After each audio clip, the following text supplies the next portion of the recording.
Need a ride?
Hey, who's there?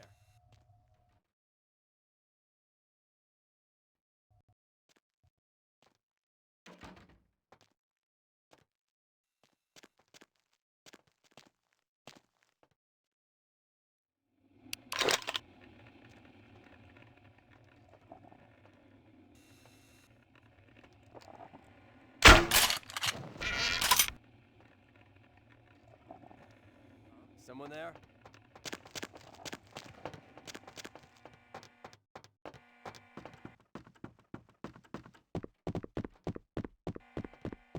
They're gone.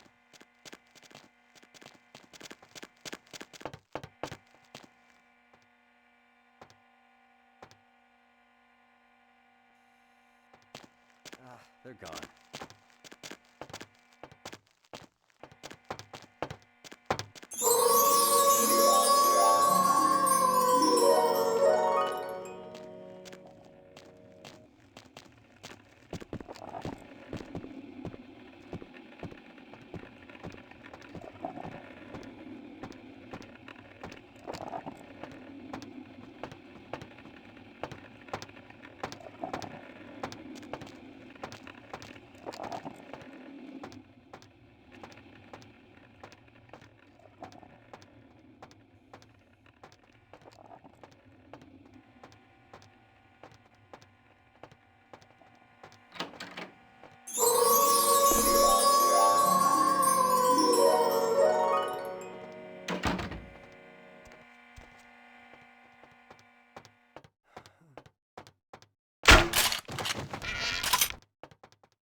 where'd they go?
Hey, who's there? Huh?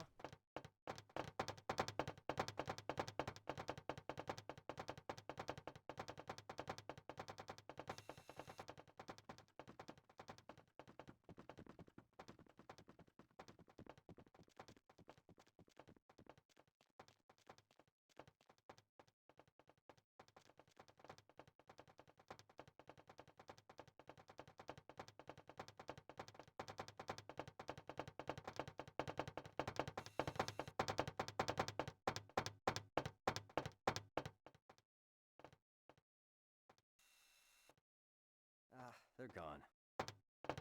I lost them.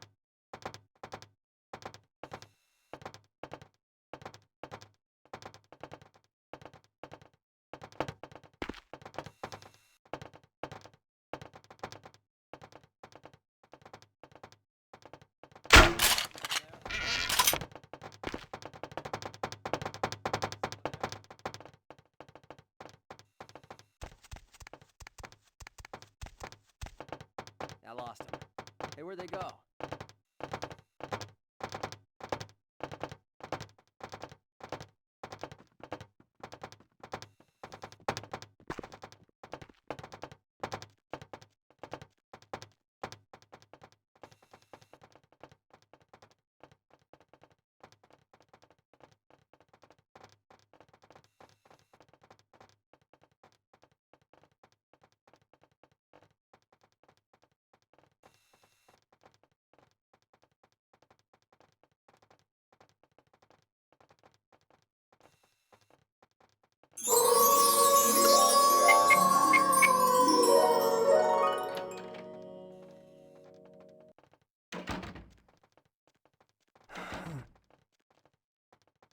Hey, stop right there.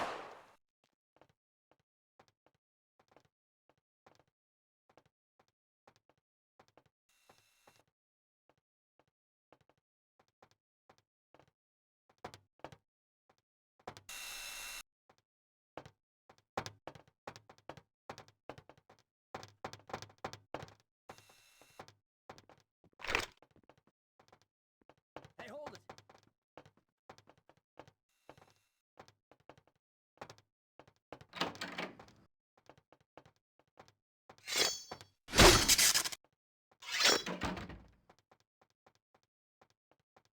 Huh? Someone there?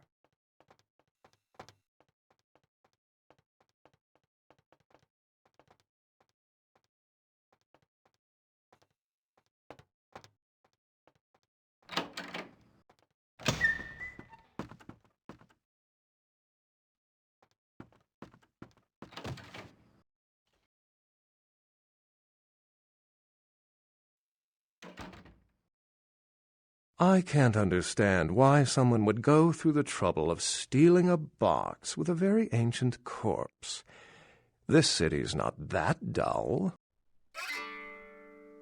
I'm an archaeologist, so I thought I'd indulge in a quick study of this Ankharan sarcophagus everyone's so riled up about.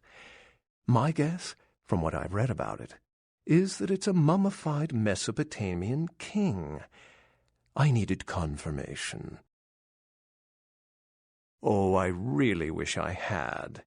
All this speculation about the sarcophagus containing an antediluvian and being a portent of Gehenna is making me cringe.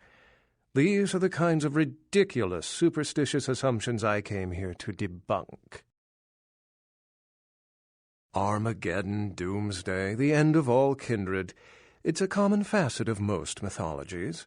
Fear that the world will end. Many believe Cain and the antediluvians will return to consume or destroy all kindred. I wholeheartedly disagree. No one I know has ever met one, but each of the clans and their bloodlines supposedly trace their origin to an original vampire, an antediluvian. Some swear these grandsires still exist into the present, but then kindred and kind believe a lot of strange things. Cain is the biblical first kindred and founder of the mythological first city, Enoch, a place where kindred and kind coexisted.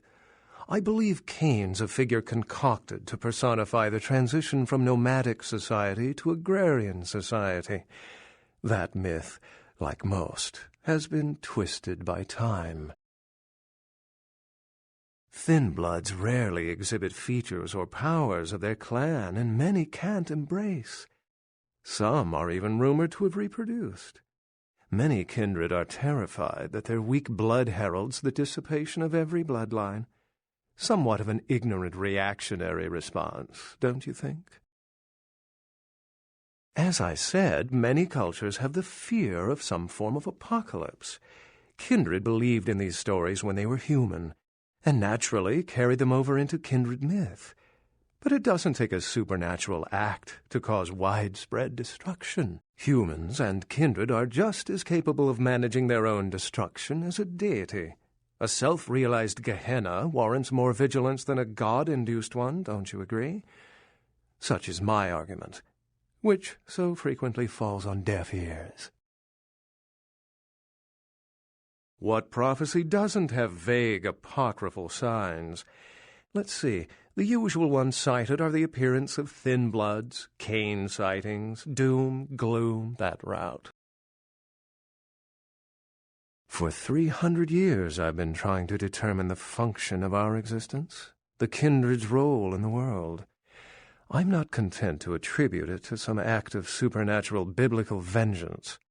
We exist for a reason, and if it takes another 300, I'll figure it out. Any thoughts? Yes, I've heard that theory before. It certainly seems plausible, but there's little proof to support it. Still, it's a better explanation than a divine sentence for manslaughter. Remember, the truth won't be told in time. It will be told by us. Well, my work here is stolen away into the night. Think I'll do the same. So, seeing we're the same breed, how would you feel about earning some goodwill? I've always been fascinated by our eastern counterparts, but I've never had enough time to really look into them. There's so many of the agents here on the West Coast. I'd love to just pick their brains, literally. I'm so busy bursting everyone's doomsday bubbles that I just don't have the time. Especially after tonight. I always hated scavenger hunts. Something like that. I've heard they have a book in their palace that contains all kinds of tidbits and wisdom. Just the kind of thing I'd enjoy curling up with. If you were to, say, bring it to me, I'd make it worth your time. Great! I wouldn't recommend exposing yourself to the Kuei Jin if you pull this off. I have a feeling you'd have trouble keeping your head attached in the coming nights if they were to find out what it looks like. Sneaking might help. Also, I never said you had to get the book. I only said you had to bring it to me. Don't have too much fun without me.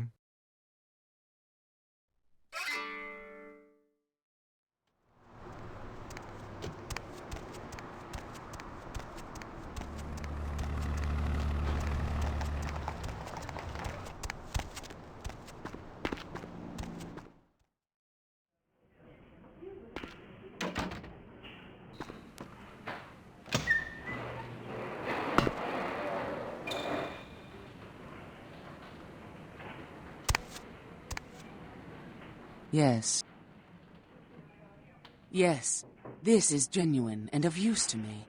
There is something resonating from it. A whisper. I will give you this in trade. It is known as the Odious Chalice.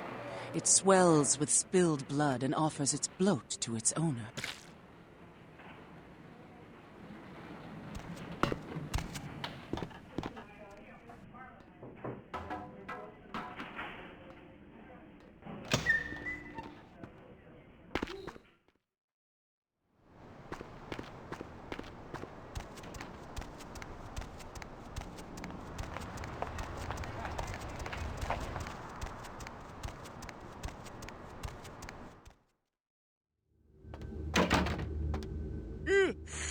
Excuse me, starting to doze off there.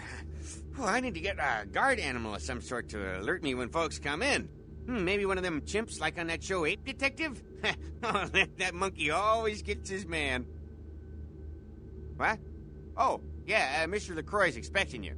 For a young guy, he sure likes to work late. Me, I spent most of my youth in the entertainment industry. Yeah, I guarded the sets for over 6 top 10 TV shows.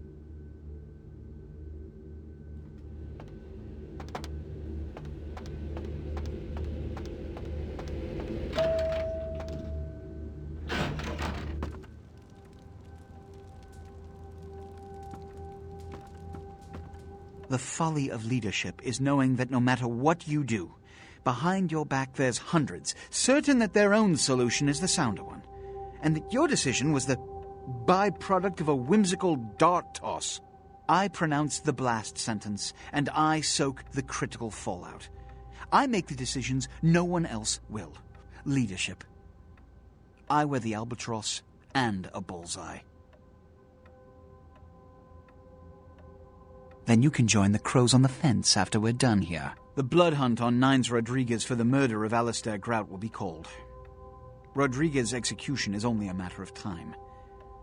I have lit the fuse.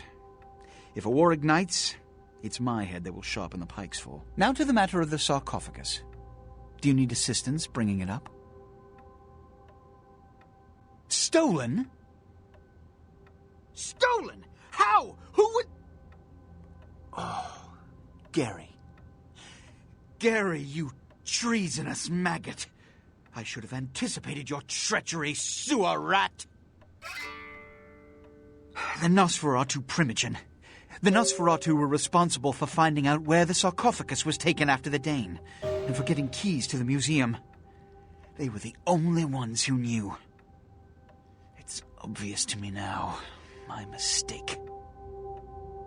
I want him found. I want him found. The sarcophagus could be exploited, causing who knows what catastrophe to this city if it were to fall into the wrong hands. You never completed your task. I still don't have the sarcophagus.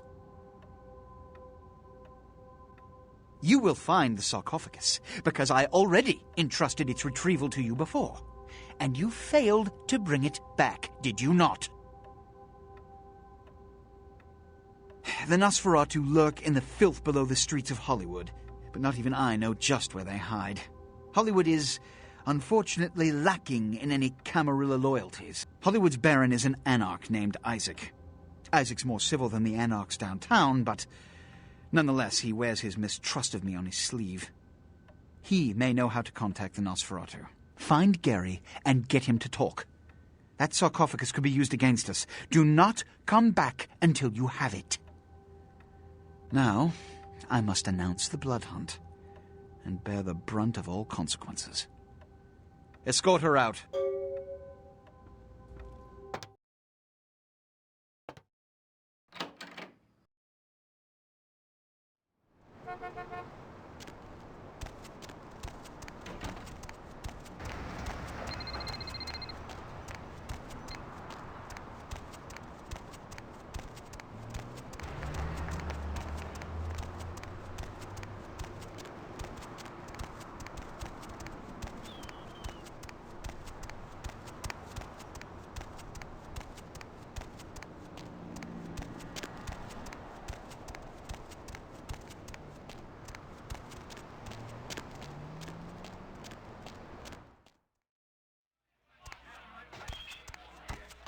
I heard you were down poking around the museum.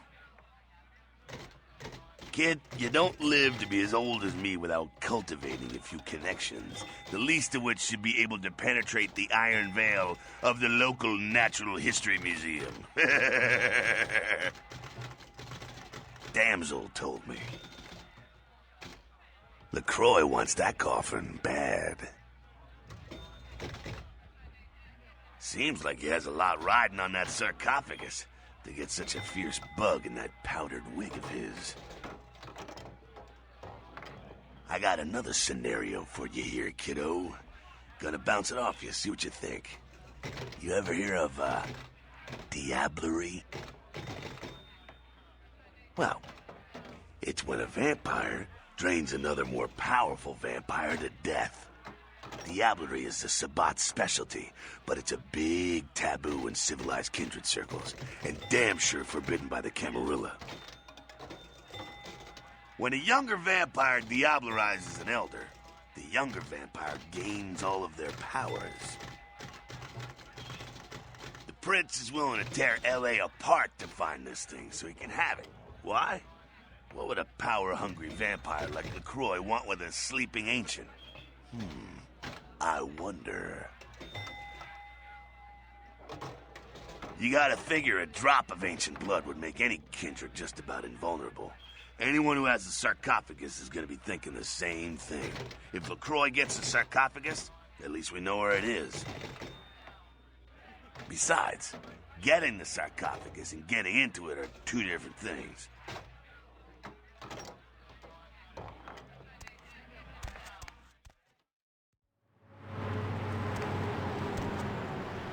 I got big plans.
Hop in.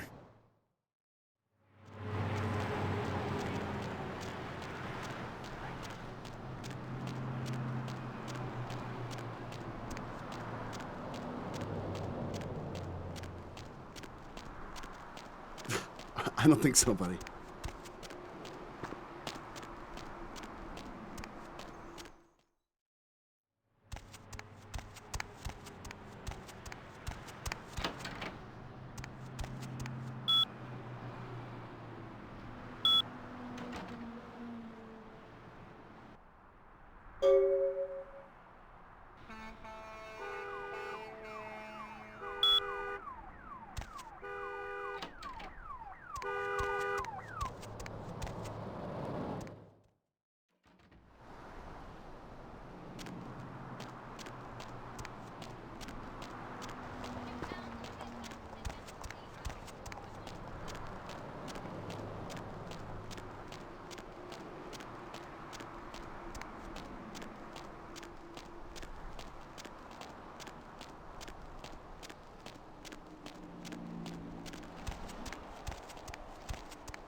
Going somewhere?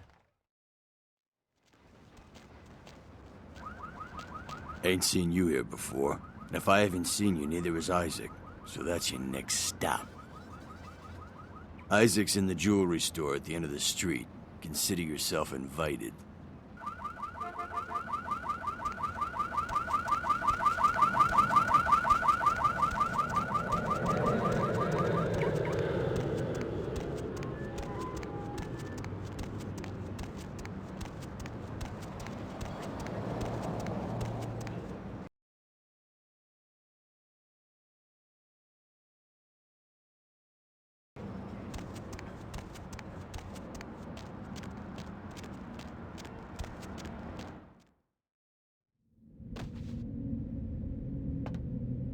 Good evening, Neonate. Isaac Abrams. I've been expecting you.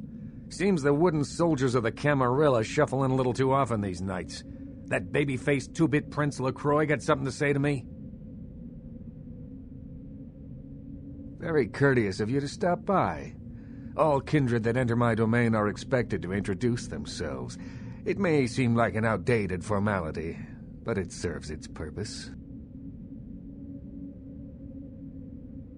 It gives me the opportunity to personally welcome visitors to my domain. It also helps to establish an understanding in advance, so that there are no unfortunate accidents while they are in town. Call me old-fashioned, but this is my barony, and as is tradition, a token of respect must be paid. What I want is a simple exchange. Last week I paid for a certain item, a movie, and this evening I got an email saying that the seller is ready to deliver it. Unfortunately, he's become a bit paranoid all of a sudden. Won't meet me in person, won't drop it off, won't even answer his phone. Says he'll send the location of the pickup to a computer in the nearby internet cafe tonight. You see where I'm going with this? Absolutely not. You pull that cowboy routine anywhere in my city, and I'll personally take an interest in seeing you suffer. I had in mind something a bit more subtle. Now, pay attention. Here's what I want you to do. Go to the Ground Zero Internet Cafe. Look for a directory named Joseph K. and use the password Kafka. There'll be an email in there that will specify a nearby location. Meet the contact, pick up the item, come back. Not too painful, right? Excellent. In the meantime, consider yourself a welcome guest in my barony. Welcome to Hollywood. Where to? We are here. There is something troubling you?